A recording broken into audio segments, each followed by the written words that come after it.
Bakit ganun si Jerry Yan? Bakit parang laging malalim ang mata at mahinhin? 1. Dahil sa kabataan niya na puno ng rejection at trauma, iniwan ng nanay. Lumaki sa lola, malayo sa ama, kaya sanay siya magtago ng emosyon. Sa halip na magalit, natutong manahimik at magtimpi. 2. Introverted talaga siya sa totoong buhay. Hindi siya maingay o showy sa interviews. Kapag wala sa eksena, nasa isang sulok lang siya. Hindi gaya ng ibang artista. Kaya kahit sa camera, bit-bit niya ang pagiging reserved. 3. Natural na expressive ang mata niya. Yung mga artista na tunay ang pinagdadaanan. Hindi kailangan ng iyak para ipakitang masakit. Isang tingin lang ramdam mo na. 4. Dala niya ang puso sa bawat role, lalo na sa Loving Never Forgetting, Meteor Garden, at My Best Ex-Boyfriend. Puro role na may pusong sugatan or takot magmahal.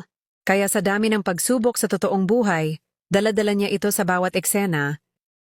Kaya minsan, kahit litrato lang niya, parang may kinakausap kang tahimik pero totoo.